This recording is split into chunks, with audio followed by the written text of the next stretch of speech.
on, and I'm in Mayfair to celebrate the success of high fashion model turned designer Danish Wakeel. After an extremely busy London Fashion Week, Spring-Summer 2015, we're here to have some merrymaking and indulgence. Following his success of the Egyptian Harem theme show, which was launched on the first day of London Fashion Week, I'm here today to celebrate the success. This is Danish's way of saying thank you and showing love and adoration for his supporters in London. It's got a champagne reception, covered by lots of press and paparazzi, and shortly after that we've got our belly dancers, glorious and gorgeous, Lucia and Nilly. Let's go inside and see what's going on. Firstly, congratulations on the Egyptian Harem show that you did for London Fashion Week. I'd like to ask what you've been doing since then. Well, so far I've been just doing a lot of press coverage because, as you know, London Fashion Week show, Egyptian Harem was a tremendous success, a huge triumph, and up and until now there have been a lot of press coverage and you know, a lot of press coverage by different TV channels, interviews and all that. And even though like today we are here to celebrate for the celebration, for the jubilation. So you know, it's all about the Egyptian Harem. Even up till now, the Fashion Week has gone, but Egyptian Harem, mashallah, say touchwood, has gone such an amazing coverage and such an amazing response that we are still here, you know, covering and promoting this show. And so yeah, I'm hugely content.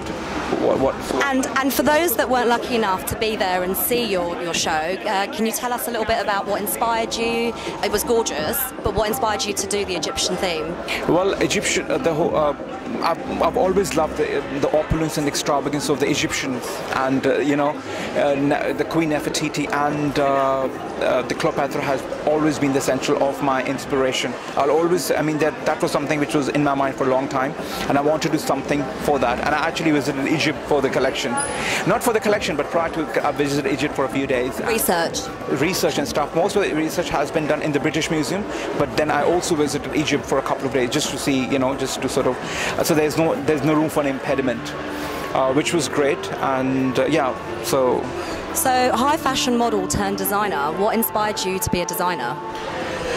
My initiation into the fashion world has never been planned. I never ever planned a career in fashion. It all happened by destiny, by chance. It was a most beautiful accident or incident which happened. I was discovered in one of the Western clubs like this today a few years ago, and then the voyage of my fashion week sort of commenced from there. The next thing I knew, I was working for Cramps for the London Fashion Weeks and clothes shows in Birmingham, and so I mean that sort of made me wonder, you know, I've done very well as a model, and then why not do designing? You've worked with some really fantastic brands as well, like Armani Exchange, and like you're doing awesomely well. Yeah, by the grace of God, I've been very lucky to be a model and doing shows for all these brands. But then when I saw that as a model I'm doing very well, then I just thought it's important to have a formal education prior to establishing a brand, and then enrolled myself at London College of Fashion. Did my BA from there in fashion, then did my MA from University of Hertfordshire. So it just started from there. Nothing was planned. My childhood dream was to be a commercial pilot. Okay. Yeah, it's a bit different, a little bit different. Yeah, so it was nothing to do with fashion, and I wanted to be a commercial pilot. And yeah, so here I am today, you know. So you're not only tipped as being a rising star in the UK, Europe, you've got followers in the USA, Dubai, all over the place. So what would you say is at the core of your designs? I think because I choose a concept every season, and for me that concept is a fulcrum of my collection, of my parties, of my events, for me it's all, I'm a very conceptual fashion designer, and for me it's all about that concept every season. Possibly that's what intrigues and enchant my crowds and the followers. But I think it's because I do a lot of concept-driven, very creative high fashion shows. That's one of the factors. And plus, as a model, I've done quite well in London. So that definitely has played a role in my designing career as well. Because people, even now, a lot of people don't know me as a designer. They know me as a model because I've done exceedingly well as a model. So I think that's probably one of the reasons why my brand got the kind of recognition they did in the past few months. I mean, also as well, I've been to quite a few different catwalk shows, and what I really liked about yours was that there's like a story to it. It's quite theatrical, and you've also done like some short films as well. So tell us a little bit about that. For me, obviously a lot of designers, I like to do things. I like to do things differently, out of the box, breaking, pushing boundaries, and that's something I've always been a rebel in my family, as a child, at school. I've always been a rebel. So for me, it's always about doing something different, something out of the box, and that's something only what intrigues me. Ordinary, mundane things, something which is just ordinary, does not intrigue me at all. Mediocrity is not for me. Mediocrity is not for me. For me, I have to do something extravagant, something out of the box, breaking and pushing boundaries. So yeah. And it does. I remember the shoes; they were awesome. Like to have the small Egyptian statues on the shoes. It was really, really great. Yeah, of course. For me, it's all, as I mentioned earlier, I want to treat myself. For me, it's all about a concept, and everything's revolved in that specific season around that concept for me. So I have to ask, you've been nominated for Mr. Pakistan Commonwealth, and it's an awesome honour to be representing Pakistan internationally. How do you feel about that? If I be perfectly truthful, it came to me with as much a surprise as it came to all my audience and followers. I wasn't expecting it. To be honest, I wasn't even aware that I was actually nominated last year. Somebody from my PR team might have signed the form on my behalf last year, and I just found out literally last week that I'm one of the nomination representing at Commonwealth competition, the beauty pageant, as Mr. Pakistan.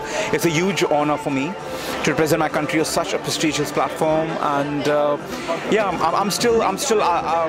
to be honest, I don't know if I'm going to win or if I'm not going to win, but to be able to represent your country on such a dignified platform, on such a metropolitan city, on a global level, within itself is a huge honor. So I'm very delighted to be it's a huge surprise for me. Good luck with that.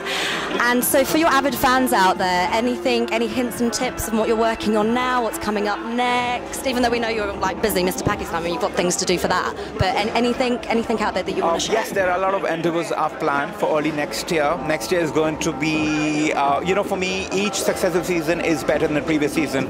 But at this point, we are here to celebrate the success of our Egyptian harem. We're jumping ahead. So I don't want to disclose anything, but yes, a lot of things are in the pipeline, but I don't like to discuss things unless they take a concrete shape. Plus, I don't like to reveal things in advance either, because you don't know what's going to happen tomorrow. So for me, it's all about living in the moment, enjoying the moment, and I welcome everybody who came down to support the celebration of the Egyptian harem today. Thank you very much. Let's go have some fun. Yeah, of course. Thank you. Thank you. I'm all about that bass. No treble.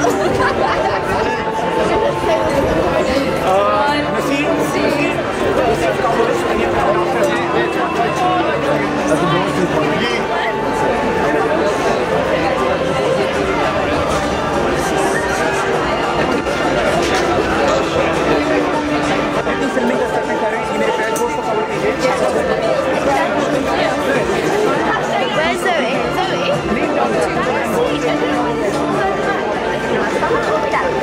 Thanks. Liking my own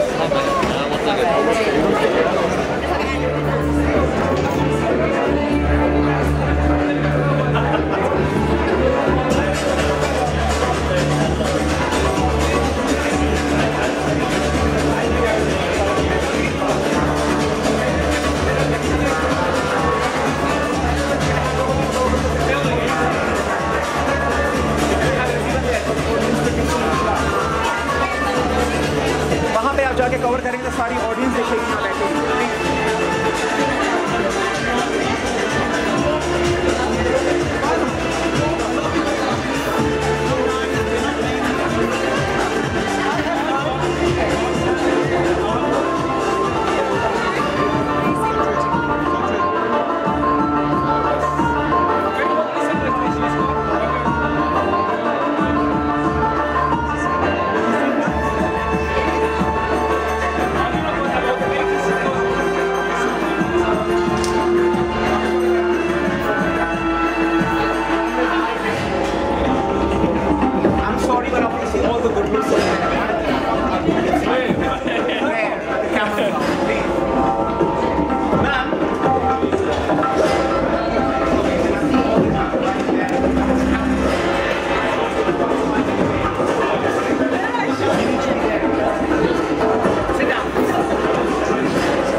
I was not talking to you.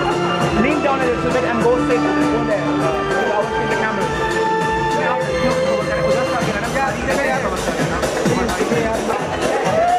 It's your turn next. Go on then.